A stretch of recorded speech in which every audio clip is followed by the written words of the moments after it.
Hello and welcome to the NC podcast. My name is Natasha Collins and I am the host and founder of NC Real Estate, which includes its members club for landlords and property investors to come and build profitable property portfolios that completely align with their goals. If you haven't seen it yet, I have got loads of resources which I want you to go and download. I've got one on COVID-19 and property investment in the UK and COVID-19 and how you should be dealing with that at the moment.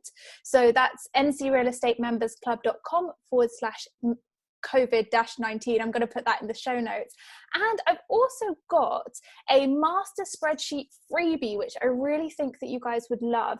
If you go to ncrealestate.co.uk/master spreadsheet, that is the only spreadsheet you need to have on your desktop for remote managing of your property portfolios. So if you haven't got that yet either, I'm going to stick that link down below too. So loads of freebies for you guys, so that whilst you're at home, whilst you're still social distancing, because I imagine that even if we go back to things being open, we'll still need to have an element of social distancing, that you will need this to run your property portfolio. So click on my freebies and have them. They are for you. Please make use of them. So today, I'm really excited, back by popular demand. I have Dr. Danielle Lester back with me. If you don't remember, which I hope you all do, back from last year actually, it will have been almost a year since I've had Danielle on the podcast. Danielle is now a senior teaching fellow of construction management and quantity surveying at Bond University, Australia. So hi, Danielle. Hi, how you doing? Good, thank you. How are you? Yeah, not bad. Can't complain at the moment. Good, I'm glad to hear it. So I've just said, since I've not had you on the podcast for 12 months and things have changed because we are in now completely different continents, whereas before we were both in New York. Yeah, and I couldn't believe it until you mentioned that it had been 12 months because, yeah, wow, what a 12 months it has been. Absolutely crazy. I mean, I think the podcast went out just as I was leaving New York last year. Yep. To just come home, well, go back to the UK, I should say, to do my half Ironman race that I trained for. Mm-hmm. And the plan was to then go back to New York and continue over there. But whilst I was back in the UK, things happened that led me to go, right, that's it, me. I'm done with New York for now. I think I need to head back to Australia and try and pursue some different goals over there. And basically ended up moving back over here in July last year. Started with Bond University in August last year, and basically just finished my second semester with them. I can't say for 1 minute that it's been anything along the lines of normal, because obviously what is normal anymore. But yeah, it's been an interesting couple of semesters. And to look back and think that I was in New York 12 months ago, and where New York is at right now is just, yeah. So I'm thinking of you guys over there all the time, in terms of dealing with what's happening over there at the moment. It's yeah, I'm fortunate to not be there anymore. I'm glad that I am where I am in the world. So I am actually a bit worried about that in terms of the fact that we've just, at the time of recording, we've just been told that we're going to be on lockdown until the 15th of May, which is another month where people are going to be out of work, now can't afford to pay healthcare bills, probably can't afford to pay rent. I think we're going to be in a sticky situation when we come out of this. So that's not going to help. I mean, it's awful, the virus, but added pressure of people being not able to afford things is going to start really impacting on people. I'm so grateful that we've got money coming in and business is fine and Chris has got money coming in and our investment properties and our investments are holding up, because my gosh, I know so many people out here don't have that. It's scary. It's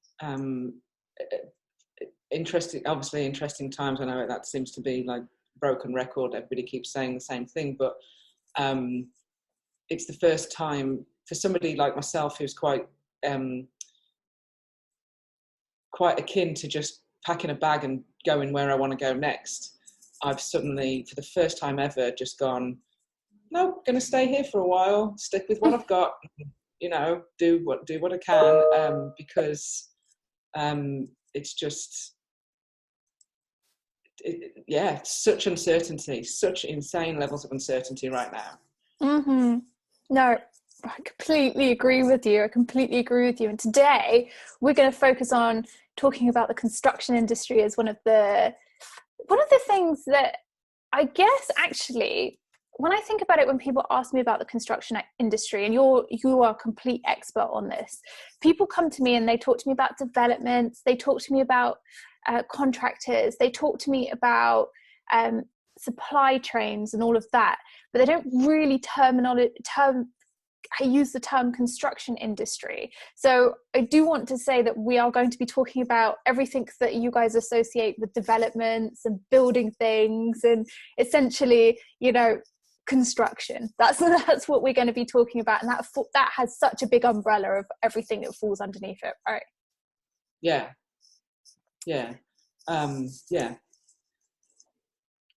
So we're going to talk about that world. But first, you said something really interesting to me. And Danielle and I talk a lot, usually via Instagram, because we follow what each other's doing on posts. You said to me recently, you're trying to set up a collaboration between small restaurant businesses and larger organizations who can help with prep and distribution. So my first question for you, because I was like, wow, that's so interesting. How is it going? And then secondly, do you think that this is how restaurateurs are going to survive in the new normal as we slowly go back to life? Okay, so first I should probably explain where my apparently random thought process has ended in me trying to help small local businesses. But I guess I'd already started looking into the idea of agribusiness and supply chains, due to my background in project delivery and my interest in sort of understanding the bigger picture. And you know, I'd basically, as I'd got into bed one night, looked at a news article, as you do, and I'd not even read the article, I'd just read the headline, which was, is this the end of the restaurant industry? And my immediate thought was, where's all the food going? Where is all the food going right now? There is a time-sensitive supply chain that has suddenly just come to a grinding halt. Where is all this food going? A bit of a sleepless night thinking about supply chains and how I could get involved and what I could do. And the next morning on one of my runs, I started thinking about the fact that I volunteered when I first moved back to Australia with a food rescue company who basically rescue food from oversupply from supermarkets and bring in a base of volunteers to prepare it into meals to send to food banks and vulnerable areas in the community. And I thought, well, if they've got capacity to be able to do blast freezing and fast freezing, would it be possible for me to somehow connect local businesses to this facility to allow businesses to keep going, but somehow prepare their food in a different way that meant that they could use that facility, then bring it back to store and distribute however they wish. I'd even managed to source a couple of sort of refrigerated vans to be able to do the logistics of it all. I ended up speaking to the COO of the organisation called Fair Share. There's a few in Australia, but Fair Share is the one that I volunteered with. And basically, they are rescuing that much food at the moment that they are at full capacity. They thought it was a great idea and that it was something they would love to look at in the future. Mm-hmm. And I said, well, you know, great news that you guys are at full capacity and able to continue working and able to continue supplying food to the vulnerable. But they also tried to connect me with somebody more local to me, because I'm not in Brisbane anymore. I'm on the border of New South Wales and Queensland. Mm-hmm.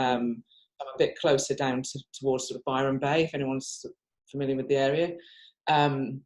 And there's a number of food processors down there that I've been trying to get in contact with to see if it's possible to still do something a bit more localized to this area.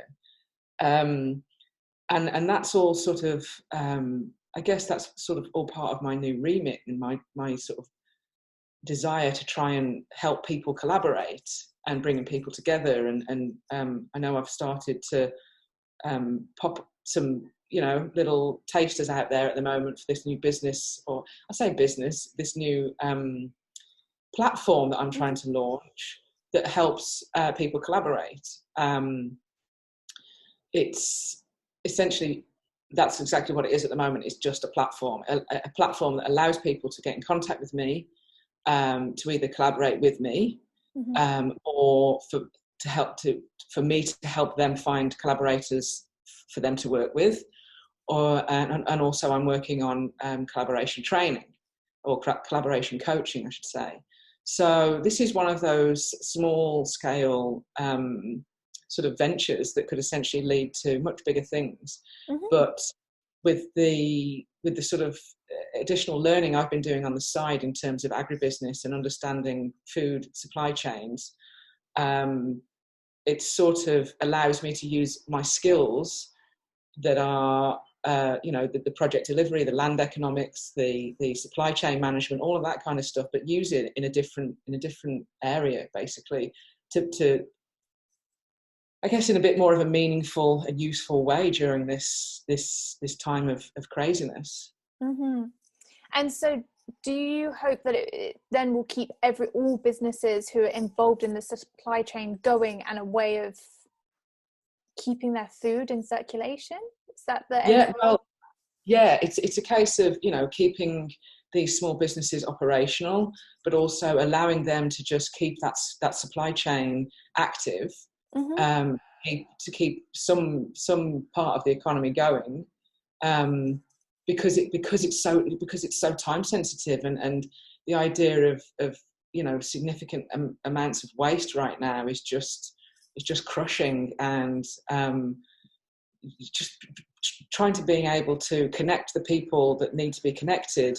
And you know, there's a part of me that thinks, yeah, I'm not an expert in the sort of hospitality industry, and I'm sure there's a lot of people that have already thought this through, but I should imagine there's also a lot of people who are currently going through massive amounts of anxiety and panic about how to keep their businesses going, because they're not used to dealing with such sort of critical incidents and crises that just cause them to completely need to completely change the way they think about how they do business. Mm-hmm. Mm-hmm. It's super exciting, and I'm sure, will you be keeping us up to date on social media for anybody who's... Absolutely, yeah. Okay, so guys, I'm going to put a link to Danielle's social media. If you've not already started following her, please do, so that you can keep up to date, because I think that's going to be a really exciting initiative, and I'm looking forward to seeing how that develops. Yeah, it's called PS2, which is problem shared, problem solved. Ooh. So share and solve is the new mantra. I like it a lot, and it's something as well that you could do across the globe, because this is gonna drag on and on and on, don't you think? Yeah. I mean, even within the sort of, within the built environment, my network, because of my background, you know, we've talked about this before, my background in valuation, and then my background in construction, and then civil engineering, you know, I essentially have an incredibly large network within the built environment, and that's now starting to spread to other industries. Yeah. So So, I had a conversation briefly with my PhD advisor, who's the head of civil over at UCL in London, who happened to mention that his brother is the Assistant Director General at the Food and Agriculture Organization of the UN. So I said, oh, can you put us in contact? That'd be great. So I'm waiting to hear back from him at the moment to see what kind of work can be done, because I just think at the moment I need to be doing something more meaningful and something more useful with my skills. Yeah. Not that education isn't meaningful and useful, but I just think with my problem solving sort of capabilities, I'm feeling, and that's a challenge for me at the moment, I'm feeling particularly underutilized. I keep wanting to put my hand up to everybody that I know in industry and going, I can help, give me something to do, I can help. Yeah. Keep me busy. I know that feeling. I'm the same, but then I get in danger of putting my hand up for too many things. I'm like, yes.